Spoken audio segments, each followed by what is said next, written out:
Before the next episode of X Job Downloaded starts, I have a big favour to ask.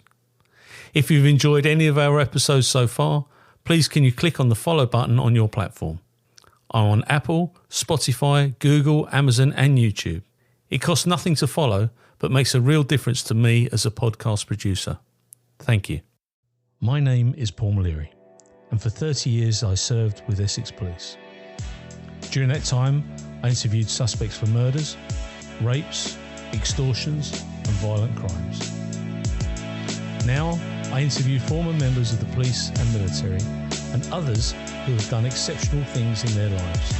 Sit back and listen to X Job Downloaded.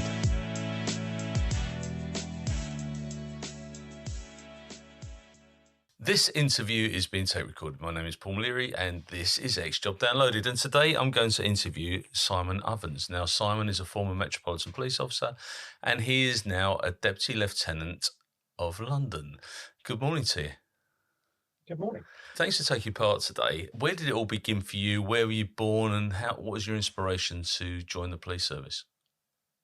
So I was born in Westminster in 1967, right in the middle of London. In fact, I was born on Hyde Park Corner. Were you so really? If you go to Hyde Park Corner now, there's a very posh hotel called the Lainsborough Hotel. Yes. That used to be St George's Hospital before it was a hotel. Ah.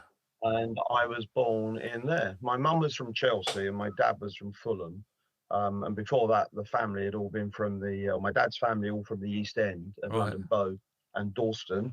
And my mum's from Chelsea, going back a couple of hundred years from what I can make out, because I'm quite into family history. I've done quite a lot of research on it. Anyway, the place to be born, if you were from Chelsea, they sent you to St George's Hospital, then Hyde Park Corner, now down in Tooting in South London.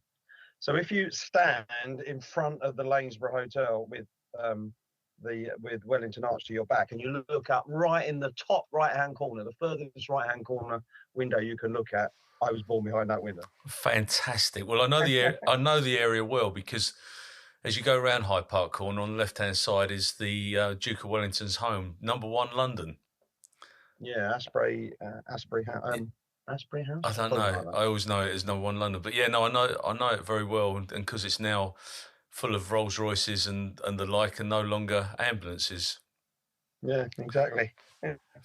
Superb. Michael Jackson used to stay there apparently when he came over. Oh, did he? Stay there. Yes, yeah, it's a lovely location. When I was borough commander of Westminster for a long time, so I got to know the staff in there, and I did manage to talk my way into being taken into that room.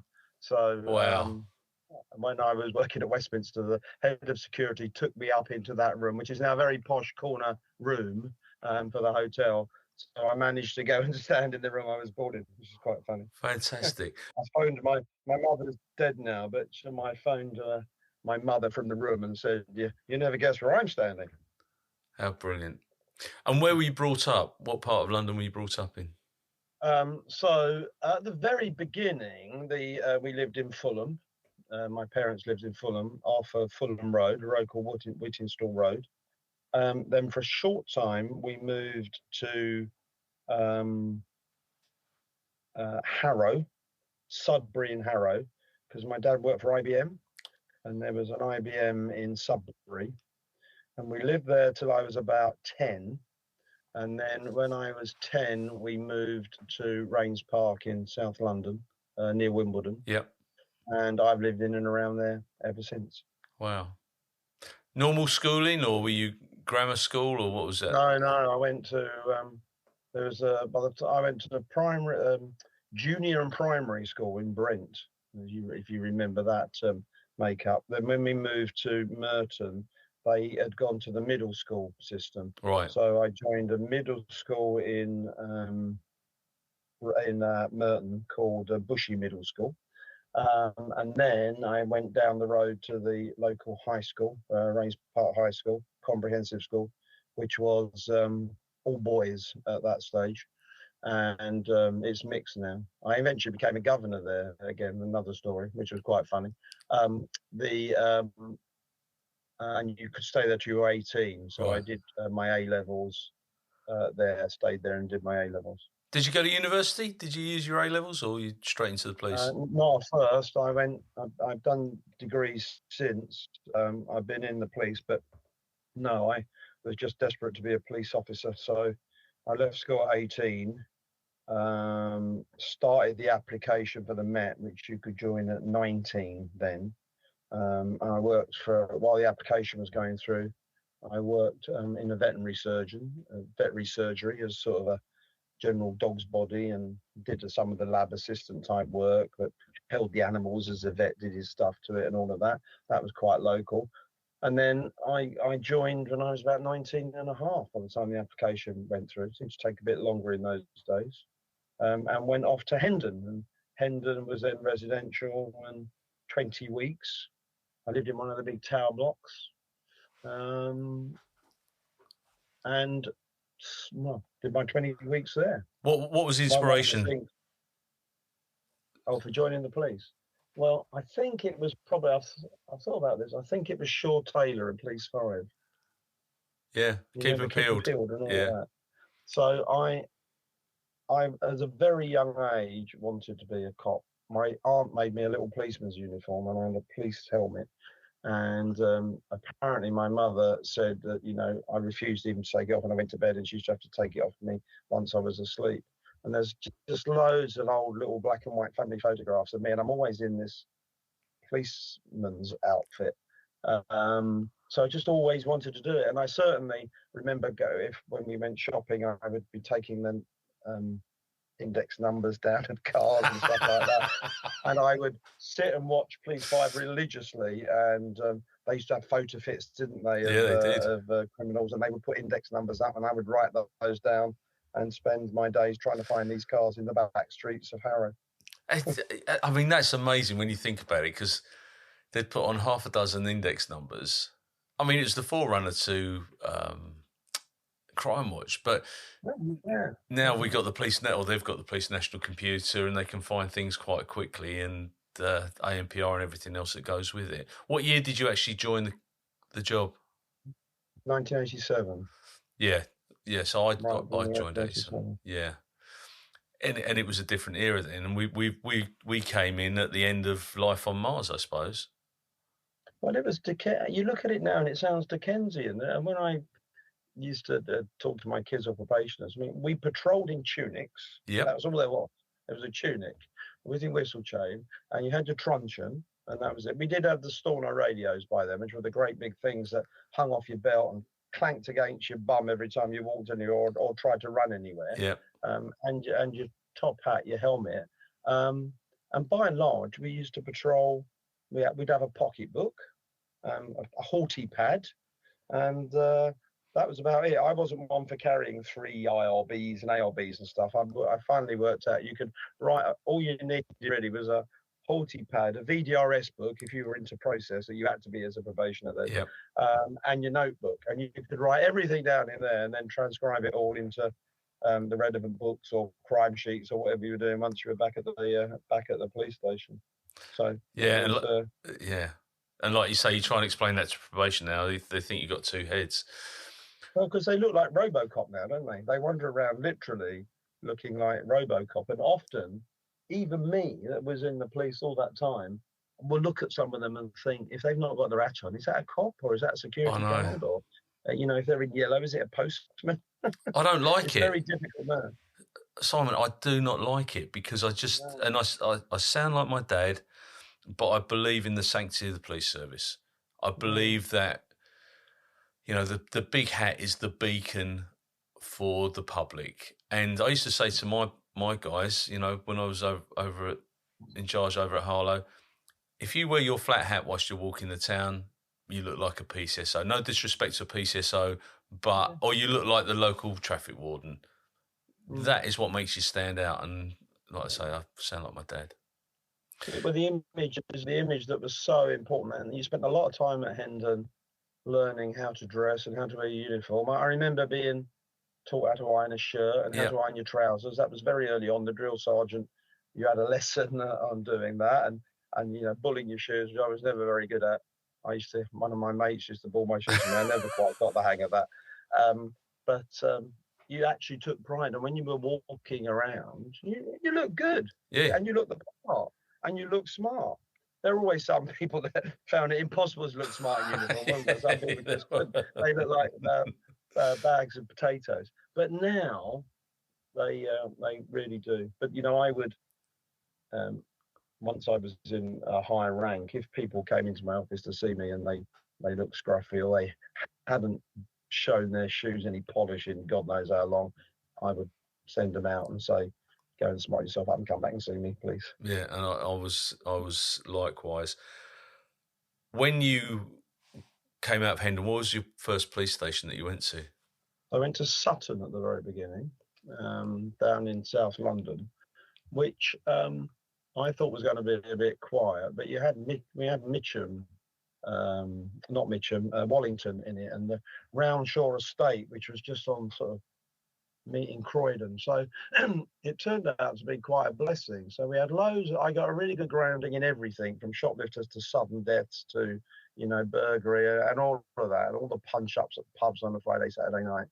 And also, I joined at the time when they were trying to increase the force in numbers. Frankly, it's probably how I got in, because I was very young and very experienced. I was really just a schoolboy. I'm sure I probably wouldn't get in now. But because landing where I did on a relief of really quite old sweats, and I was the first probationer they'd had in quite a while, and although loads of probationers then started coming out after me, I got a good grounding. One, I learned how to operate as a team. So, the previous guy to me with a big grin greeted me with the key to the tea club. Yep. So that's my first job, to run the tea club. And funnily enough, trying to get money and run a tea club out of a load of old sweats, you taught me quite a lot about how to manage relationships. Yeah. So you had the tea club. Then, of course, I was expected and did to make every griefy arrest that was going, from flat out drunks to shoplifters and stuff. So I got very, very used to very quickly to arresting people, doing case work, appearing at court. I was appearing at court in my street duty course and loads of time in my probation, including Crown Court. Now, of course, we have the position where people are making rank and becoming detectives, having never even appeared at court. So quite extraordinary. So again, you learn how to handle magistrates and court clerks and witnesses and all of that. So it was a blessing in disguise, because the other thing it did to me was click into my head, well, what am I going to do in the what do I want to do in the police? I was a very keen rider, and I remember at my interview, which was held at Paddington Green, I don't know if you did that, which was the big tall office block in Paddington Green. When you had 2 days up there, you were put up overnight in some local abomination of a bed and breakfast. And I think the first day was mainly fitness tests and the famous medical, which, as far as I remember, consisted of taking all your clothes off and bending over, and that was about it. I never quite knew what that was supposed to show or satisfy. And then the next day was your interview. And I remember at the interview saying, when they asked the inevitable question, well, what do you want to do? Saying, well, I want to go into mounted branch. So that was my plan when I went in. But I arrived and I had a really good probation. I think it was 255 arrests in my probation, which was sort of 18 months, because I was just arresting everything that came the relief's way. They were happy for me to do it, and I wanted to do it. So I was put onto the crime squad as towards the end of my probation, which was pretty unheard of there, but it introduced me to the world of the CID, which I didn't like. So I came back out of the crime squad quite quickly. I just didn't like you talking on the back of Life from Mars, and the crime squad was a bit, the CID was a bit like that, cross between that and the Sweeney still and stuff, and it wasn't for me anyway. I actually enjoyed, right up until I retired, I enjoyed this sort of humdrum daily policing of London. The stuff of the shoplifters and the pub fights and the domestic and assaults and all of that. I enjoyed the aid. I became level 2 trained public order trained very quickly again. And so I did loads and loads of aid, took part in the first Poll Tax Riot in Trafalgar Square. Not as a protagonist, obviously, but as someone on a serial. So really enjoyed that and got back into that. But what it then prompted me, and I looked at my sergeants, and it was obviously a relief system then. So there was one inspector and 5 or 6 sergeants, and I looked at them and I thought, one or two, you were really good. And I mentioned 2 names: a guy called Ray Gravitt that people might who might remember, and a guy called John Lewis. The 2 very old sweat sergeants, both of whom obviously at that stage had joined the job well before I was even born at that stage. And I looked at them and thought, you do a really good job, and I'd quite like to do your job. So that idea of leadership was in me from quite a young age. But then I'd look at some of the other people, some of the inspectors we had, and thought, you know what, I could do a much better job than that. So at the time, the way before Osprey, there was a rule in the Met that you had to have 5 years service in order to sit the sergeant's exam, which was a competitive exam then. Wow. So it was all on an exam. And they wanted 300 sergeants that year, the top 300 got it by and large. There were some places put aside for what they called qualifiers who passed lower down but had more experience. So I looked up the general orders, the GO, if you remember the GO book, and looked at this, and I found a little clause that said, you need 5 years service, but if the assistant commissioner gives you permission, you can sit it early. So I went to my skipper, Ray Gravitt, and I said to him, Sarge, what about this? He said, I've never seen anybody do that, but let's put 728 into the chief superintendent. So we did that. Typewriter, Paul, way before computers were invented. The big typewriter, where the most prized item in any police station was the carbon paper. I remember you had to hide your carbon paper. So we typed this up, and it went up to the chief superintendent, and the chief superintendent saw me. So I got to go and see a man called Peter Lockley, who was the chief superintendent, and he looked down his nose. He was all right, but he looked down his nose at me and said, well, you're far too young to be doing this. He said, I'll tell you what, if you go away and do an A-level in law and come back to me with an A-level in law, I'll support you for it. I'm sure he thought he'd never see me again, but I thought, all right, I'll go and do that. So I enrolled in a thing called the Rapid Results College, which was in Wimbledon, and it allowed you to do A-levels. I already had some A-levels from school. It allowed you to do an A-level in about 9 months, like a crash course. So I did this crash course in law in an A-level, and I got a B in it at the University of London.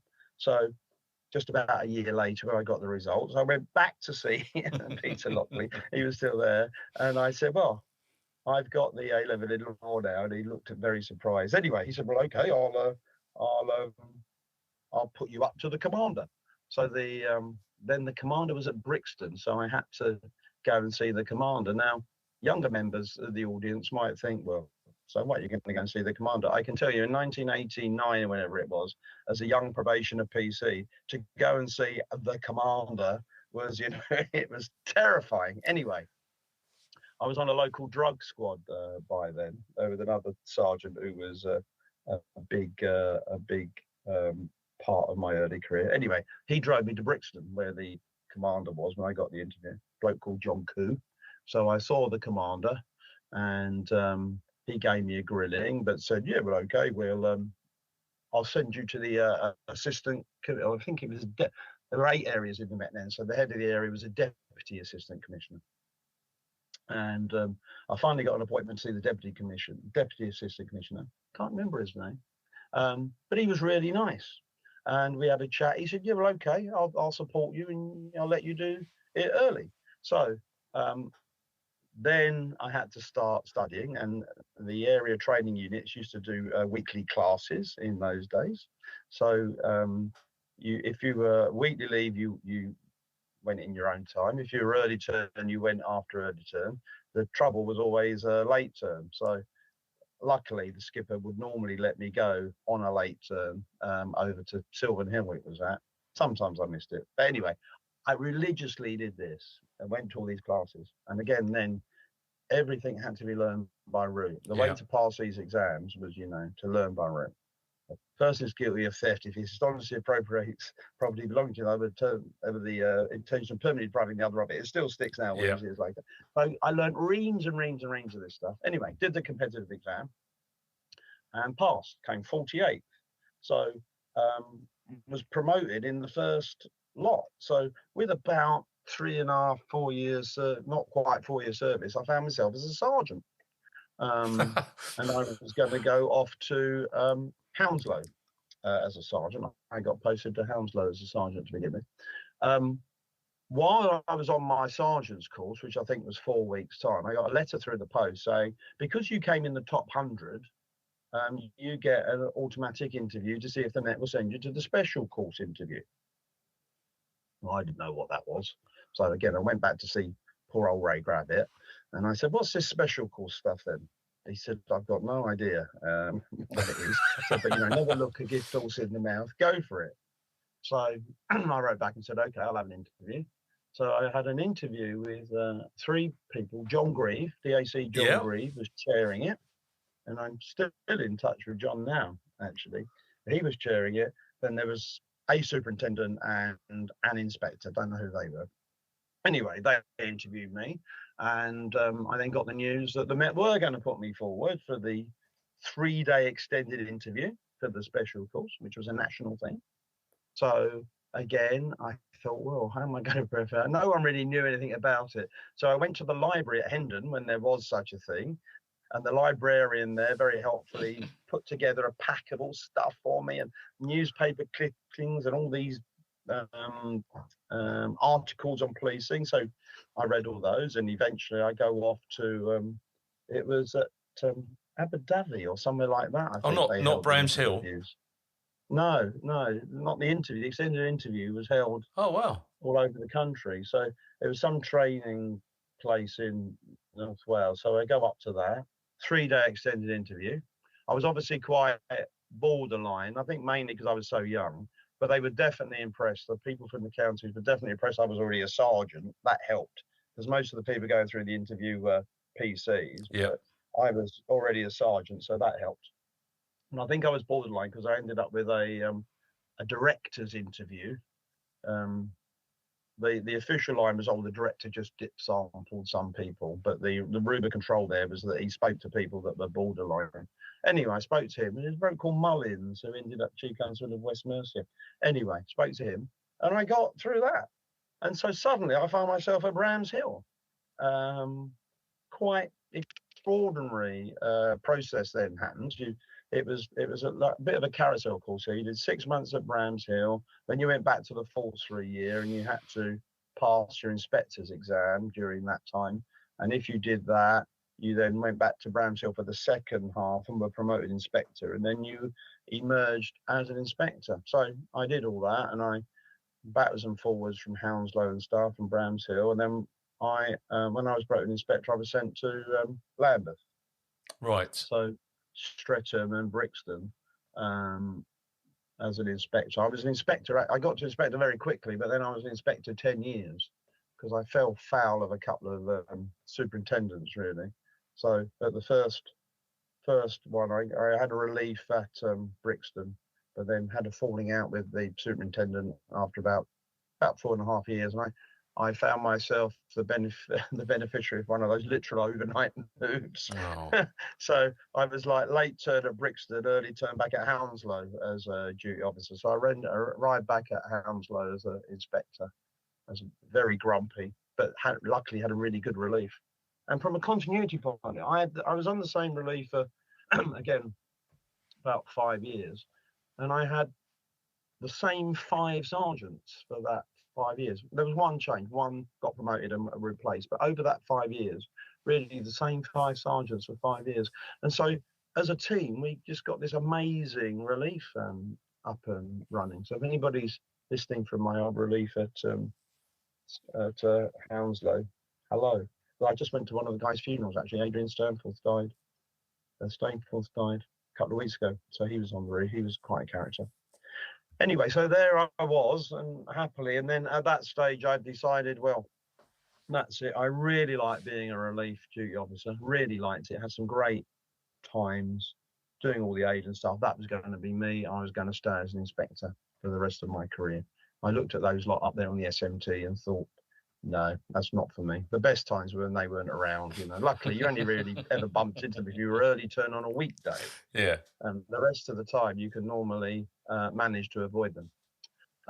But then one of those strange serendipitous moments arrives. A new chief superintendent comes. I hadn't really got on with the other ones, but a new chief superintendent arrived called Mike O'Brien, who was an old Lambeth officer, and he'd been promoted to chief superintendent, and he came over. So he did, over his first couple of weeks, he saw all of his inspectors one by one. And my term came, and I sit and, you know, eyed him ruefully. And I was luckily looking that I was probably coming up to 29 by that stage, something like that. And I did look very young then. So he started talking to me. And when he found out I had nearly 10 years service in the rank, and I'd spent 5 years at Brixton and Streatham, he said, well, why aren't you going for chief inspector? I don't want to be a chief inspector, blah, blah, blah. I'm not going to do that. But so what he did, he made me the QA. He took me off my relief, kicking and screaming, and he made me what was called the Quality Assurance Inspector. And that was a post where you were the dog's body to the SMT. You had to write the monthly management report. You got all the shitty reports that came into the borough. You had to write the divisional plan and blah, blah, blah. And he said, this is going to make you want to go for chief inspector. So I did that and went for chief inspector. I got the chief inspector the first time I did really well. Then was lucky again. I got given Tariq Ghaffur was a DAC and assistant commissioner. And he I didn't know him at that stage when I got on the chief inspector list, but he wanted someone to go and run a project on reducing bureaucracy. And he cast around and asked people, and someone suggested me. So I went and did that for 6 months, but it meant immediate promotion. So I took that and I did that for 6 months. Then he made me after I finished that, by that time, he was the borough commander of Westminster. Now, in those days, the borough commander was a DAC for Westminster. Wow. Because it was seen as so special, it needed a DAC. Now it's got third of a chief superintendent, amazingly enough. But then it was a DAC. And then they knocked it down to commander, and then it had its own chief superintendent anyway. By that time, he was the borough commander of Westminster. So he gave me a job as the CJU, the Criminal Justice Unit Chief Inspector for the whole of Westminster. There were 5 divisions in Westminster then, really run as 5 separate commands. Paddington, Marylebone, Belgravia, Charing Cross, and West End Central. And each one of those had its own chief superintendent in charge of it, believe it or not. Incredible. Where they are now. But the CJU looked after the whole of Westminster. So again, I had quite a good time going around all the different CJ units and got in with all the courts and the magistrates courts. I quite enjoyed all of that. So during that time, I'd already done a bachelor's degree when I was an inspector in policing, and then I did a master's degree in criminal justice while I was doing that job. And I had a really good time. The DAC really rated me. So I was allowed to do the superintendent board after just about a year. And I got it. So I was only a chief inspector for a year. But the way we wrapped it up is that I'd been in the inspecting ranks for getting on for 12 years at that stage. But I was actually only chief inspector about a year. Got made superintendent. By that time, Tariq Ghaffur was an assistant commissioner and had one of the departments at the yard. He gave me a job at the yard, and my star was rising high. And I thought, well, this is going really, really well. Then he made me a temporary chief superintendent because someone went sick. So I was doing really, really well. And then he got sacked by the commissioner. He fell foul of the commissioner. Sacked is a wrong, strong word, but he was removed from his post. I think He had some trouble. Such a shame. He was such a nice guy. Anyway, he ended up retiring from the Met, and I was back on the scrap heap. So I then went through a number of different postings. Ended up as the superintendent and then borough commander of Merton down in South London. Then from Merton went to Westminster as the chief superintendent and then chief superintendent in Westminster for 5 years or so. Then I had another falling out with the an assistant commissioner. His name will remain nameless because he's still around. He's not in the Met anymore. So I was put on the naughty step for a year, and the naughty step was called Met Change. And you went to Met Change, which was right at the beginning when we were trying to, the very beginning of the austerity cuts, where we had to find loads and loads of savings. So I went there for a year, underwent a mild rehabilitation and became borough commander of Harrow then in North London. So I was borough commander there for 5 years until the borough amalgamation started or going through. I didn't understand. I was also chair of the Superintendent Association for London and the City of London by that stage as well. I'd always been quite big in the Supers Association. Anyway, I didn't understand how these three borough things were going to work, and they don't, in my opinion, still don't. No, I agree. So I said I didn't want to be a BCU commander, OCU commander was going to be called. So I was sent to Met detention. So I had the Met detention things for a while. Then I fell foul of an IOPC investigation that got me hooked up for about 4 years. Did it? And on and on and on and on. I say the Met were really good about that. The Met were adamant I hadn't done anything wrong, and they employed counsel to do advice to the IOPC, but the IOPC wouldn't listen, and they directed a gross misconduct board. So I ended up at a gross misconduct board, which was a salutary experience. And then after that, I didn't lose my job, obviously. And then after that, I went to the Roads and Transport Policing Command, which, I hadn't done really any process since I was a probationer. And suddenly I was in charge of the biggest command in the Met. There's 2,600 people were in my command. And it was all of traffic, which are a fascinating group of people, what they all got up to, including the investigation of all fatal road accidents came under me, and serious injuries came under me, and all of that stuff. And there's a load of politics around traffic. Yeah, there is. London. Yeah. And then also I had responsibility for all the safer transport teams, which were the people paid for by Transport for London. And those teams all came under me as well. So this huge command all over London. So I was really like a pig in poker then. So I had this roving command. I had lots of exciting toys to play with, and the whole of London to go round. What year was your IOPC issue? Well, I don't know the exact year. I'd have to look that up. But it was while I was at Met detention. So it's 3, 4, 5, 6, 7. Probably started about 8 years ago. Right. And lasted for 4 years. And that leaves a real bad taste that, you're coming to the conclusion of your service, and to be investigated for such a protracted period is quite, it's stressful, isn't it? Oh, it was just the worst thing that ever happened to me. It really was. And the way they behaved. I arrived for work one morning, and the Emperor State Building, and I was due to chair a meeting. And I was meeting with my staff officer beforehand just to go. We had a cup of coffee so we could go through the papers. And we go up to the room, and I get up to the room, and there's a commander standing outside the room. A commander who's since had a bit of trouble with the IPC himself, ironically enough. So he was standing outside the room, and he said, "Oh, Simon, can I have a quick word?" I thought, "So what are you doing here?" He was my line manager. "What are you doing here?" Because he wasn't meant to be at the meeting. "Oh, can I have a quick word?" So, yeah. "Oh, let's go into this room." And he took me into this room, and the IOPC were waiting in there. And they treated me like they seized my phones, and they treated me like I was some sort of criminal. And this was all over some advice I'd given as chair of the Superintendent Association to an officer who had at that an officer who it turned out had committed some criminal offences, but I gave her some advice while I was away from the force for a while. Gave her some advice, and it was all about that, and it went on and on and on. And they gave me 8 charges in the end, the IOPC, and I was cleared of all 8 at gross misconduct.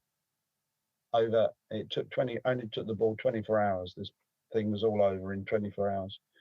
They found one thing proved at misconduct level, which is that I hadn't checked a certain telephone to see whether there'd been another message on there. And for that, the board were absolutely excellent. In the independent member, actually excellent. She said, and it's so minor, there's no need for any sanction. So there was no sanction. So after all those years, everything was got rid of, and there was no sanction. But it, damaging to your reputation, damaging to the way you feel, and the way you felt about the force. But it's career limiting as well. Certainly when you get to your stage, because you would have probably been looking at the next rank and beyond. Yeah. Or were you satisfied at where you got to? No, my plan was always to be to go for PMAC. But I didn't get on terribly. My role as the chair of the Superintendent Association put me in regular conflict with ACPO officers. Yeah. Because my job was to go and advocate for members that had got into trouble, or members that were having difficulty, and also to be the sounding board for stuff that was going on. And you just found yourself often across the other side of the table. So I applied for PNAT 3 times, but never got supported to go. Right. Which you needed support to go then. So it wasn't to be. But my last 3 years in traffic and transport were fantastic, and the men and women of traffic and transport and the partners in Transport for London just made it an extraordinarily enjoyable experience. So I did, never expecting to be in traffic, but I did go out on a high. I think that sometimes, and I am a dyed-in-the-wool detective, but I actually believe that sometimes they're the unsung heroes of policing, because they've got the latitude to deal with anything that they want to, and a tenacious traffic officer can solve so much crime. I mean, the best ones, because I was in Essex, the best ones would be bringing prisoners to our table on a regular basis through their stop checks, and every burglar has to get to a crime. They don't walk there. They have to, certainly out here. And they would be... one of my catchphrases, all the criminals get... they get around in cars. We used to do these big wing days where we would,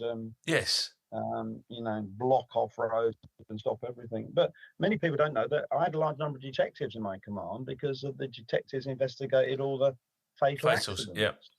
So apart from being in a murder squad, the only chance as a detective you're going to get to investigate often unlawful deaths are investigating these fatal road accidents. So extraordinarily interesting group of people. But yeah, you're right, the day-to-day traffic officers, they do so much, and they're so knowledgeable. Yeah, they are. I mean, I had an expert on everything from wheel nuts to to engine transmissions, and they were national experts. Yeah, absolutely. And so and again, people will laugh, but if your loved one is knocked over and killed and there's a fault with the car, we had an expert that could show what the fault was and hold the person to account if necessary, or bring some sort of explanation as to why your loved one died. Amazing group of people, very keen, very knowledgeable, and extremely professional. Yeah, absolutely. Group of people, and so qualified in all they did. They tried to get me on a motorbike a few times, but I never did. No. The Operation Big Wing, when I was at Harlow, and I had Harlow, Epping Forest District, which was Waltham Abbey, Brentwood and Grays, we used to do Big Wing all the time on the cross borders there, because that was all Met Corridor. So I got to know quite a number of Met officers on the Big Wing events. When you were in traffic, who was in the command? Who was the commissioner at that time? I think when I moved there, Cressida Dick was commissioner, and then Mark Rowley became commissioner while I was in post. Right. Hey, they've had tough jobs recently. I mean, I think all the commissioners have over the years. How do you feel now with the removal of the police stations and the lack of the front line, if you like, the accessibility? You've still got people on the front line, but you as a member of the public can't walk in. Hugely retrograde step, and I was involved at the time when the first lot of police stations were going to close when Boris Johnson was the mayor of London, and this, going out to try and reduce the budget so much. And, I just was saying constantly, it's just such a retrograde step. But, and I think what happened is that the senior police leaders mixed up operational efficiency from, public feeling and public reassurance. Yeah. So, although, you and I, and most people watching this will know that police stations are really quite boring places, apart from the custody suite. They're all just offices, and often they were pretty empty. They had a canteen, which was very, very important, and that was another huge mistake to take all those away. Again, loads of us said that at the time. So they weren't very exciting, but they made people feel really safe. They had a feeling that their police were in the, locally and in the high street. And if they wanted something, they could go in there and get their business done. And they just felt the police were close. They may miss the point that, the police aren't like the fire brigade. We don't do fire brigade policing. We're out patrolling. But the presence of a police station really reassured people. And conversely now, because so many of them have been sold and are standing empty and are getting derelict, like the one in Streatham High Street. I mean, that used to be a really busy nick. Yeah. And now it's derelict. Beautiful old Victorian building, derelict. And I'm sure people will walk past that. I do, I go past that and think, oh, that's really bad. There are no police around here. And look what's happened to that police station. And it just looks really bad. So, and of course, we've lost that very local link with the public. And if you look at the latest, I know there's been a lot of stuff happen, but the trust in the police, is just plummeting. And I think personally, the canteen culture, whatever you want to call it. Look, as a governor, if you walked in and people were behaving badly, you'd deal with it, wouldn't you? Because that's what you know. It wasn't much good for that, because when you walked into the canteen, everything went quiet. And they legged it. Like in the old westerns where someone's playing on the piano and the sheriff walks in and everything stops. That's what happened in the canteen. But it was a place for you to go and sit and chat to your staff. Yeah. As a boss, but when I was a PC and a skipper, it was a place where a lot of debriefing went on, where you got to learn stuff, where you had a little bit of pressure release as well. The same as there used to be a snooker room in every police station, and the snooker championships that went on allowed everyone to meet. And ironically, they started closing all the police stations on grounds, canteens on grounds of cost way before they closed all the police stations.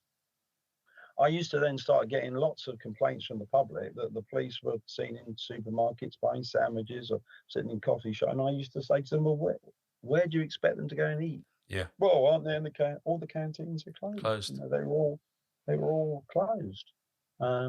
So yeah, I know a lot was written on so-called canteen culture, and sociologically that all got very exciting for a while. And I think people thought strange things happened in there, and maybe they did back in the day, but they were so important as places, and it's left a big hole. It has. And it's all wrapped up in the way police officers are seen now, how they interact with each other and people, what the public think.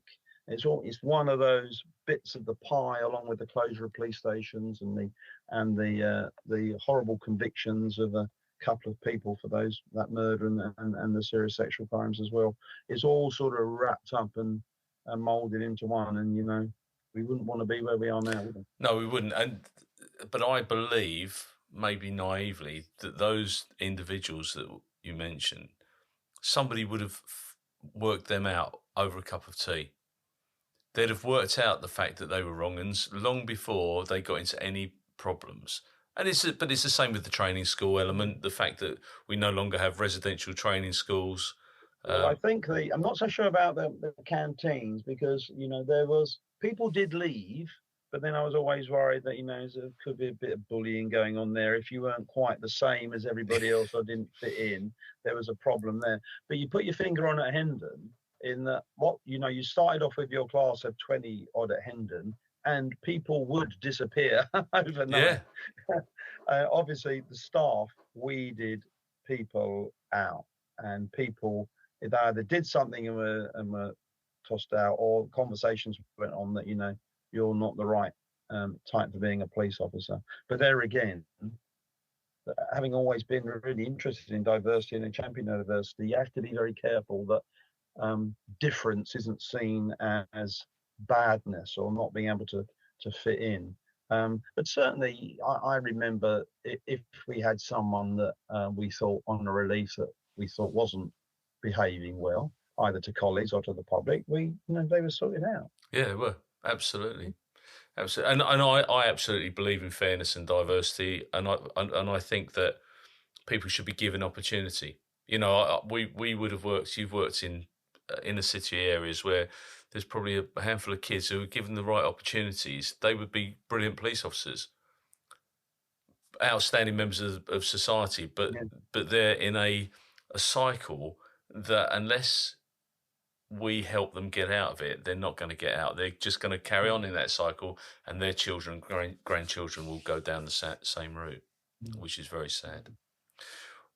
What were the exciting times like in the Met? I mean, you're talking about a time from 87 onwards. There were a lot of significant things that took place in the capital.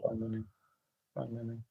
One of my earliest memories, and there's people often say to me, has it affected you psychologically and stuff? And there's 3 or 4 things that I still wake up and dream about, or I dream and wake up about all these years later. The first one is it was the Purley train crash, and not many people have heard of the train crash. It happened in 1989, and I was a probationer, and I wandered into I was going to be late turn, and being a young key probationer, I was always early. I also had the tea club to worry about, and you had to spend your first hour hunting cups, didn't you? All at the police station and washing them up and all of that, because the little tinkers on the relief never brought their cups back. Anyway, so I'd wandered in the backyard early, and I was met by a sergeant who said, "Oh, you coming on for late turn?" Yeah, he said, "Oh, there's been a train crash." Now, bearing in mind, I probably had about a year's service, 14 months service, something like that. "Oh, there's been a train crash, and can you take that box?" Which was a big crate, up to St Helier Hospital, and open up the morgue, and you're going to be in charge of the morgue. Oh, God. For the train crash.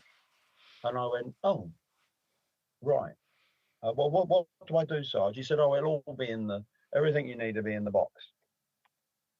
So the van and me and this big crate go up to St Helier Hospital, and we go around to the morgue, and up the local emergency Leslie stuff had been put into operation. So the couple of morgue attendants waiting for me, and we sat and waited. I opened the box, and it was basically it was a property, an old book 89 for property found in the street. You remember that? And some bags and some tags and all that type of thing. And then all of a sudden, these bodies started arriving. And they were bodies that had been removed from the Purley train crash. And they were a mixture of people. There were some old people, there was some young people, there were some children as well. And my job was to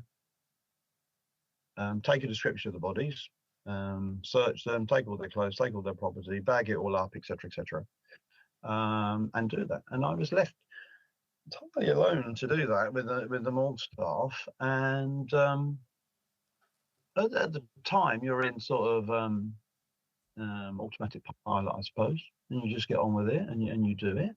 But then after it, you think, so when I'd finished and it was clear no more bodies were coming, you know, I called up for the van to take me back, and I booked off, and that was it. No one really said anything.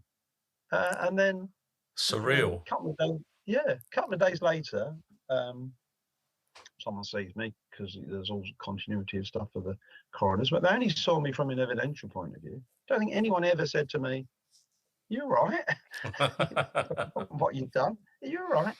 And you certainly had no training. No, you were just expected to get on and do it. And I don't think anyone thought, Ovens, he'd be really good at doing that. Literally, I wandered in the yard at the wrong time and was sent up to do that. So I think one thing it taught me that I've always now understand as a police officer is the fragility of life.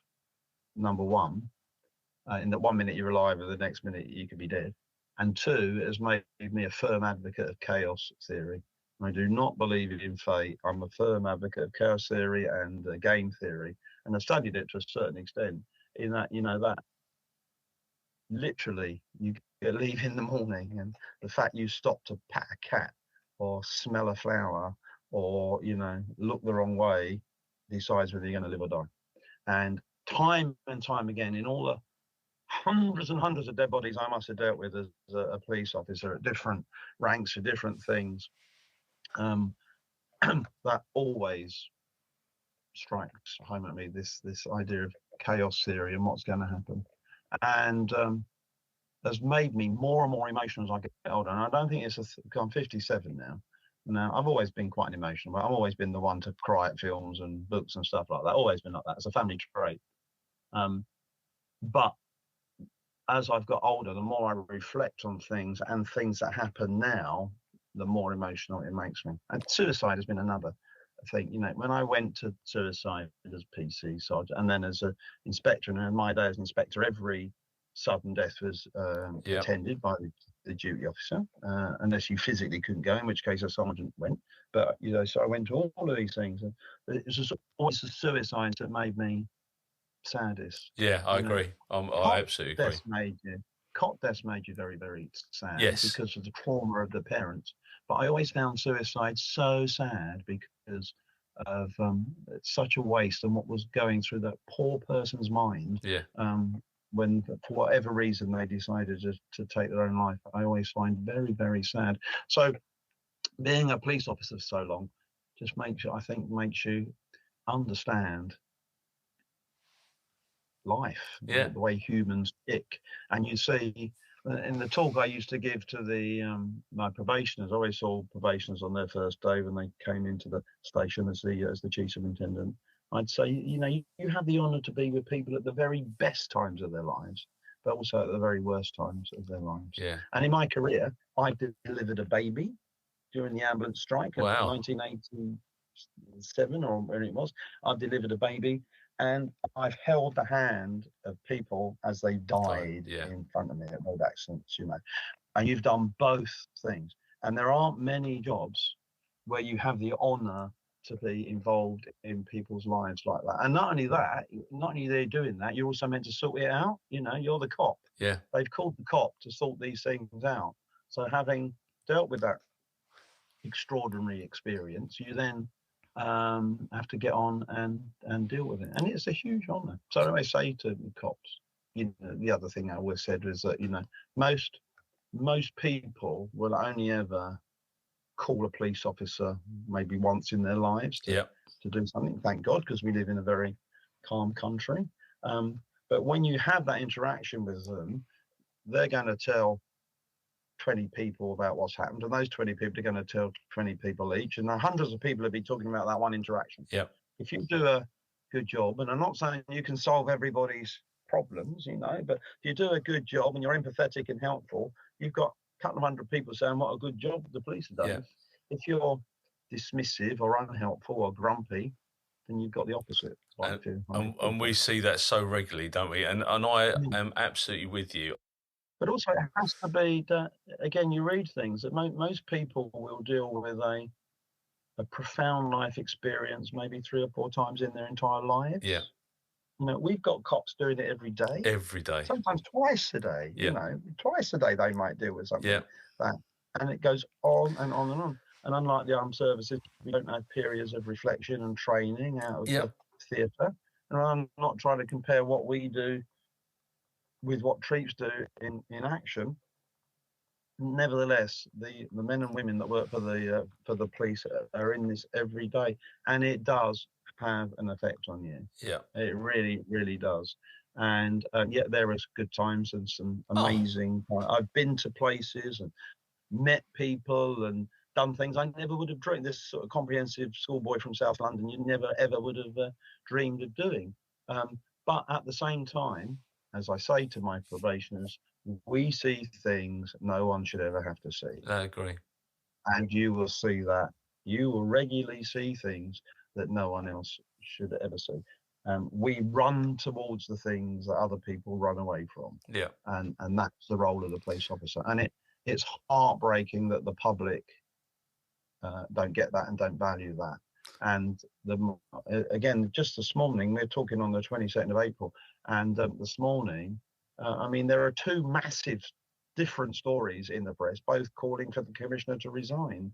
You know, one about marches, one about the Lawrence, the murder of Stephen Lawrence, again, and immediately cops are in the firing line, and everything they do. Of course, in my day, no filming went on. Now everything the officers do, there are umpteen people with their mobile phones out straight away, and I'm afraid that we're going to end up with, I think there are already massive recruitment problems from what I understand. No one's going to want to do the job, and the only people that are going to benefit from that are the bad people, because suddenly there won't be cops to keep us safe, because we're making the job and the role at all ranks completely untenable, and especially for the younger officers who I just admire beyond words, really, about what they're doing now, day in, day out there. Yeah, I make you absolutely right. It's just such a shame, and there are so many good people, because we run a recruitment company. That's what our prime role is. We get so many people coming to us looking for new jobs. I mean, it is absolutely, and they're incredible people, absolutely incredible people that had a life before they joined the police. And I just wish that the police service would be more proactive around their positive comms, that they would employ somebody that is good at getting the message out there. Because people look at it and they turn off. If you look at, Twitter and all those things, people will comment on the bad things. They never look at the good stuff, and they need to be more dynamic around the communications, because I think it's put out there, Paul, but no one wants to run a good story. It's not news, is it? Good news is just not news. No. And so, short of something amazingly heroic happening, but even when that happens, it doesn't get. It doesn't get the following. They just want bad stories, and there's a problem between the press and the police, going back to all those investigations with journalists all those years ago. Problem between us and the politicians as well. Not us anymore. I still think of myself as a cop, but between the police and the politicians. But you see, I know a number of people in the media who are very proud of the role that they've undertaken and their relationships with police officers and whatever. And some of them came under significant scrutiny, rightly or wrongly. I don't know. I wasn't there.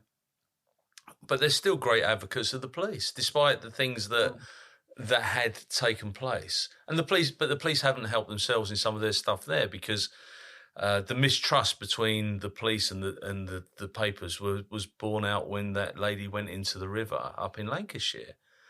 And they could have used the press in a far better way, and that way the press wouldn't have been scurrilous. You know what? I think they mishandled the press so badly. Because again, the very senior officers are wary. Instead of taking the press into your confidence and working with them and saying, look, not for publication at the moment, but this is the score, and when this unfolds, we will involve you and let you report it. It would have just stopped the press roving around looking for any angle whatsoever.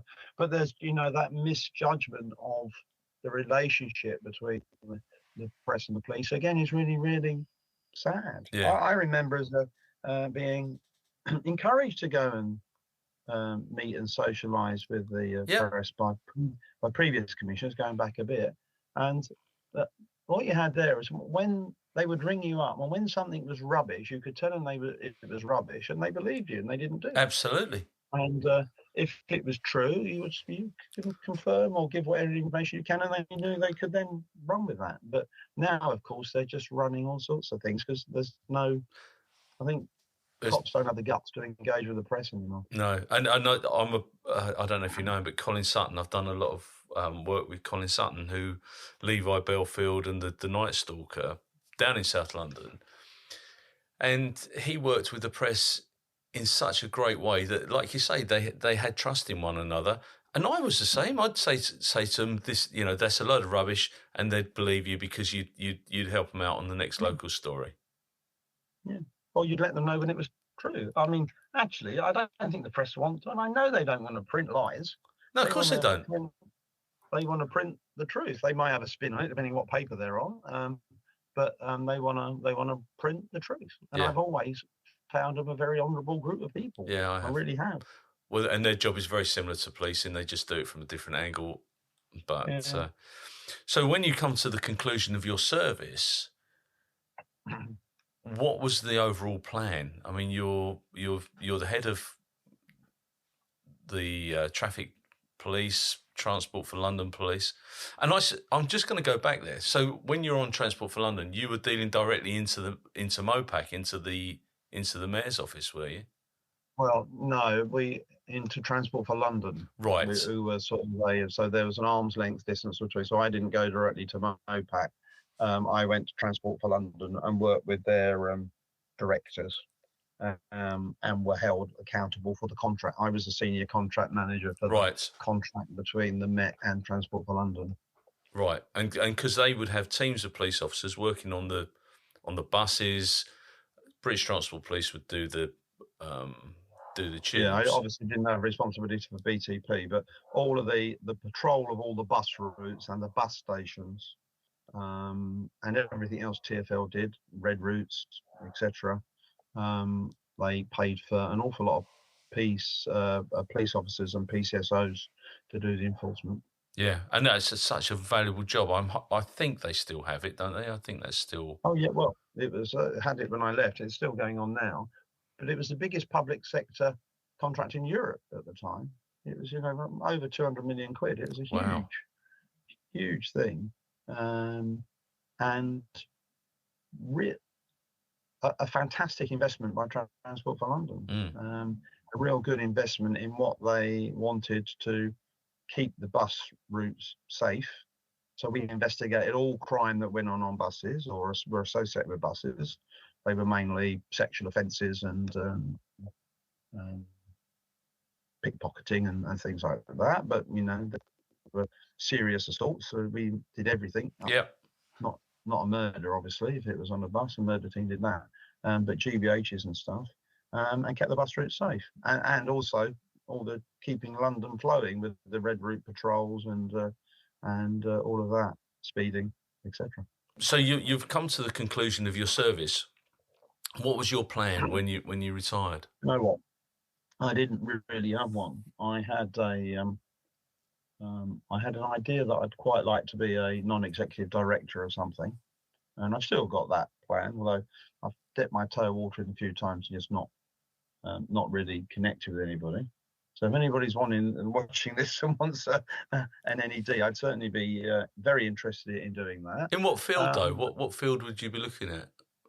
Well, not security, really. No. I think I've had enough of that. But I think I would be a huge support for sort of startup companies, coaching, chief executives, bringing a good, balanced, experienced view about stuff going on within the company. My qualifications are in HR. I've obviously run huge finance of contracts as well. So, and risk taking.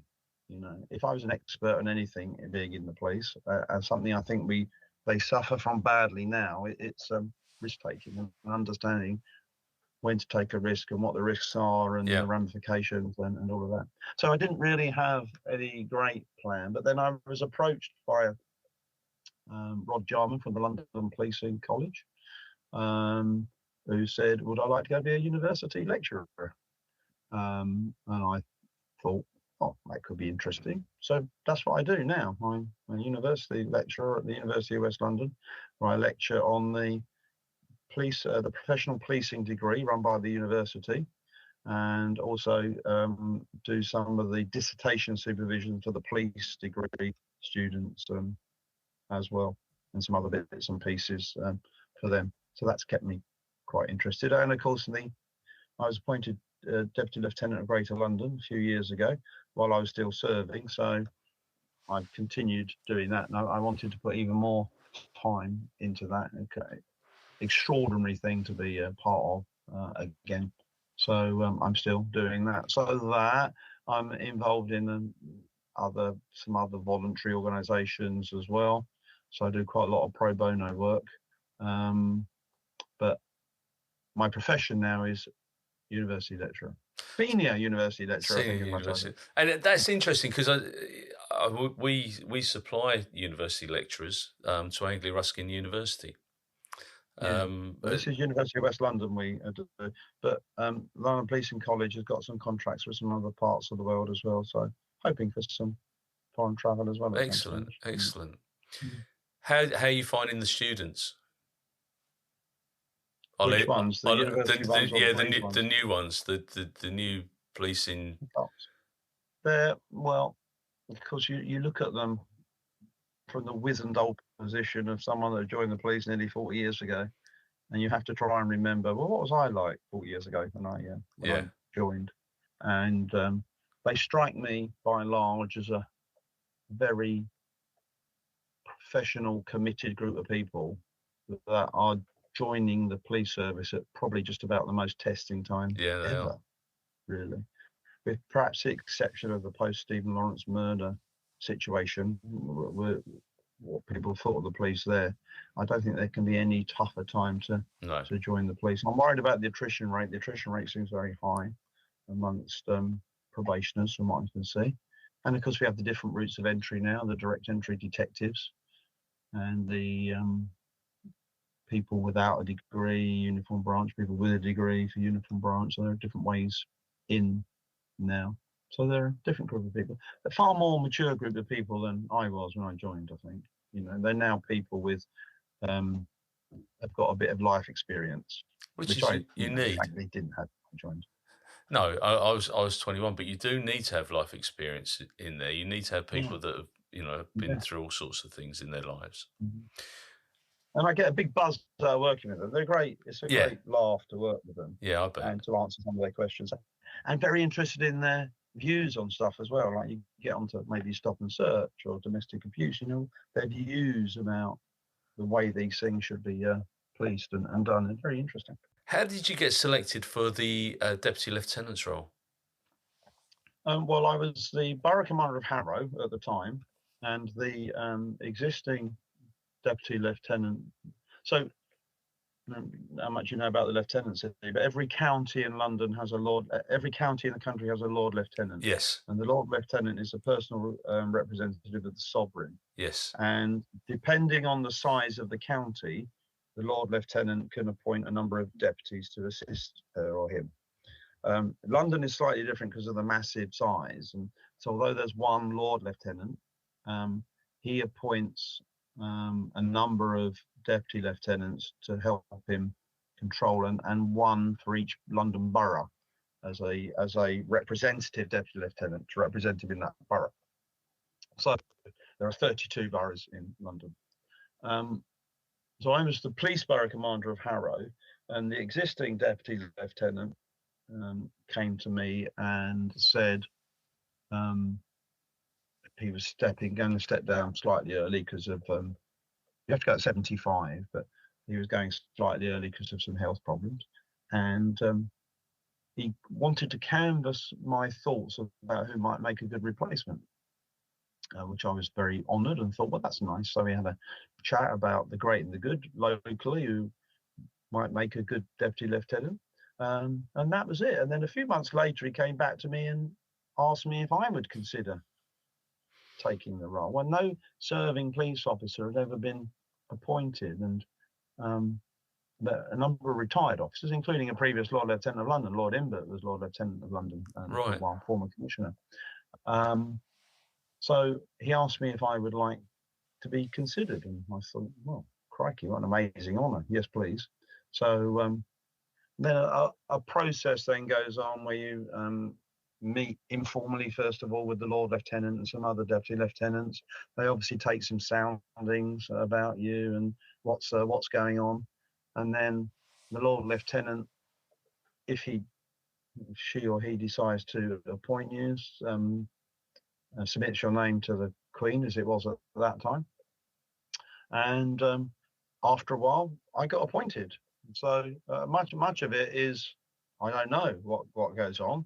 I know I was asked, approached. I know I was considered. I know I met the Lord Lieutenant and some Deputy Lieutenants.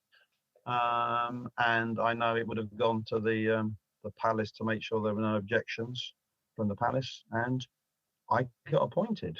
And it's been the most extraordinary and incredibly big honour I've ever done, really. Two particular instances. You get to do lots of stuff locally where you represent the Lord Lieutenant, so Remembrance Sunday parades or the cadets and stuff. But because we went through this extraordinary period of Her Majesty dying, so the first thing we all got involved with was the declarations of the new reign and reading out the proclamation of the new reign. So I had to arrange those in Harrow. So we read out the proclamation of the new reign, the mayor and I, outside the town hall and then in the town centre. Extraordinary, playing, it makes me emotional to think about it, because at the time, you go back and the Queen had been so much a part of our lives had died. So everyone was very emotional of that. And then within a couple of days, you're reading out the proclamation of the new reign and singing the national anthem and leading 3 cheers for the King and stuff and all of that. But then the most extraordinary thing happened where I was asked by the Lord Lieutenant to be one of His Majesty's special representatives at Heathrow Airport. And so what again, we don't know these things, but when a head of state arrives in the country, not necessarily on a state visit because that's done by a member of the royal family, but when a head of state arrives in the country, she or he is greeted by normally the Lord Lieutenant on behalf of the King. Well, we had hundreds of heads of states coming into the country for the Queen's funeral. So this was delegated to a small number of deputy lieutenants in London. And I found myself over a 3 or 4 day period leading up to the funeral of the Queen at Heathrow Airport, welcoming kings, queens, presidents, heads of state, not prime ministers, because that's done by the Foreign Office, but if a head of state arrives. So I got to meet the most extraordinary people you only see on television. I got to meet them on behalf of the King, entertain them for 40 minutes or so in one of the suites there, chatting one-to-one, sometimes with their ambassador there, while luggage and passports and stuff are sorted out, and then seeing them to their car and off they go. And then the next one would come. The most extraordinary period. Amazing. And then when the coronation happened, I got appointed again and did exactly the same thing for the coronation. So over a period of 4 or 5 days, heads of state from all over the world came in, and I had this most extraordinary experience of meeting, everybody from the King of Norway to the who came to the funeral. The Crown Prince came to the coronation, to the President of Israel, a huge number of presidents from all over the world, a huge number of monarchs.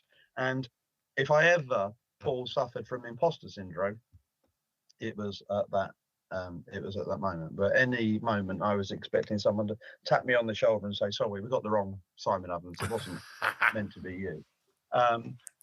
And I will never forget those I suppose in all, it was 6 or 7 days. So this extraordinary experience. So even on the very morning of the coronation, 6 o'clock in the morning, I was at Heathrow Airport because one president from an African country came in just on the morning of the coronation, and I was there to meet him on behalf of the King. Welcome to the United Kingdom on behalf of His Majesty.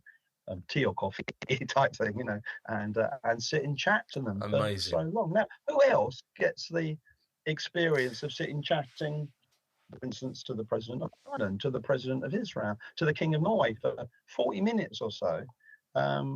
It's just amazing. So the role it's a voluntary role. You don't get paid or any expenses for it. A voluntary role, but it just is the most extraordinary experience.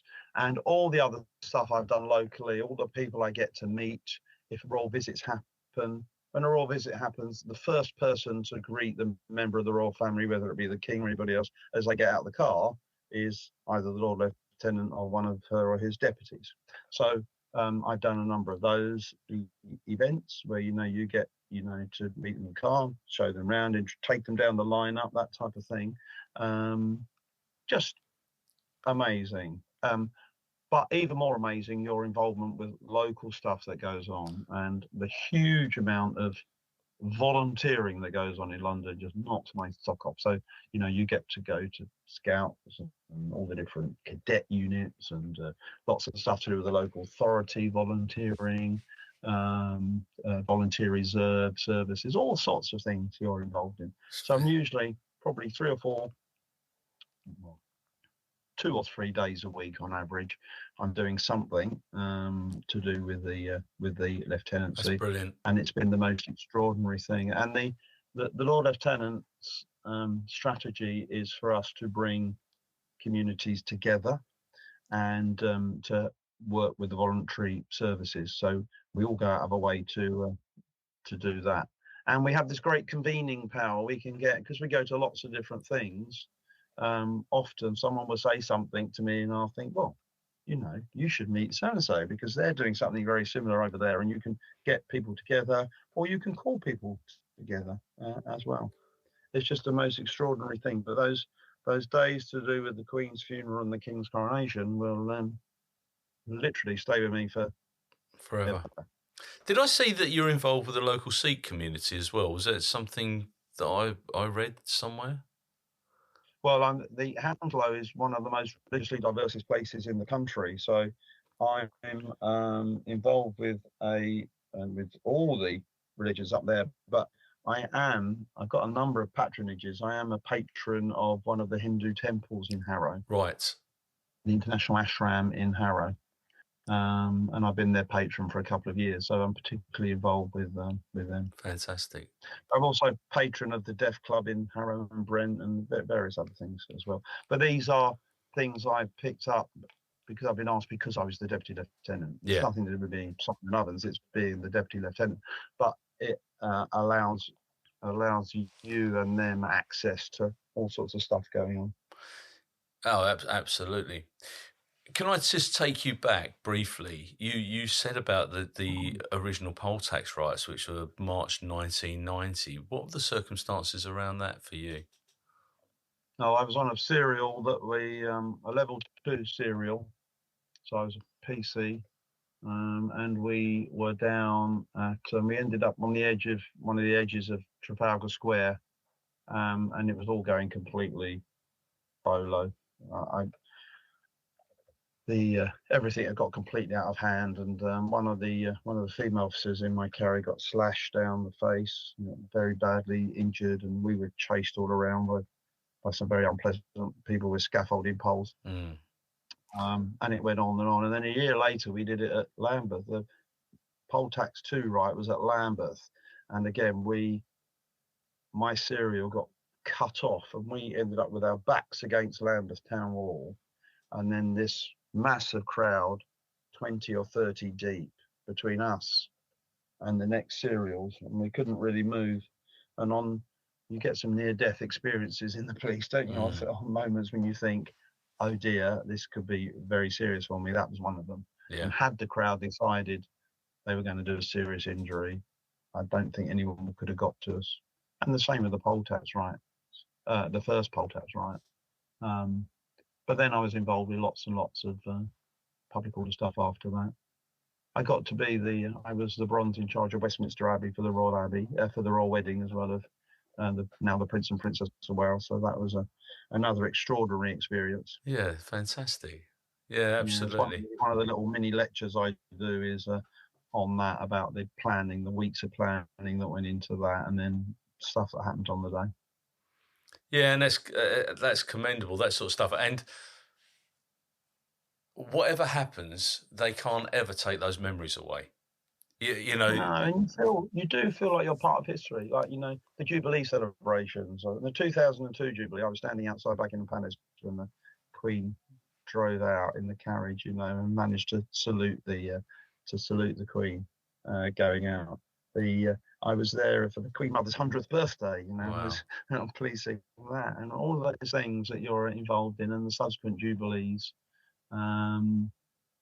amazing. Yeah, it is. In fact, I was lucky enough to be able to arrange my very last day on duty, because I ended up riding police horses as one of the senior officers that rode police horses for ceremonial occasions and stuff, and I got the it all worked really nicely in that my very last duty from the Met was on the King's birthday parade, and I was mounted on horseback on the King's birthday parade, and my very last duty was to salute His Majesty on behalf of the Metropolitan Police as he went back up to the palace after his first birthday parade.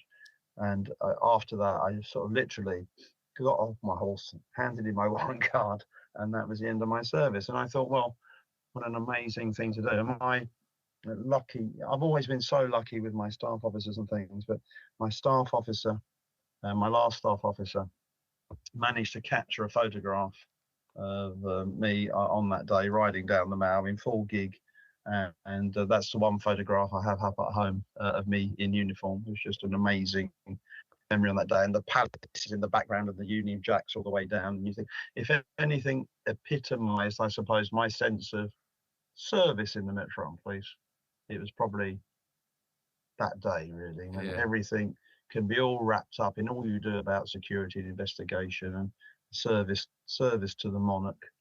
Is all wrapped up in that day. But luckily, in my role as a deputy lieutenant, I'm able to carry on serving His Majesty. Simon, you've been absolutely fascinating today. Is there anything you'd like to add, alter, or correct in relation to the statement that you've made today? Anything I'd like to add? No, I don't think so. No. I think we did quite a good potted history, didn't we? And we spoke about the... Thanks so much, and I will speak to you very soon. Okay, good to talk to you. Keep in touch. Yeah. God bless. Cheers. Bye-bye. Bye-bye. Bye.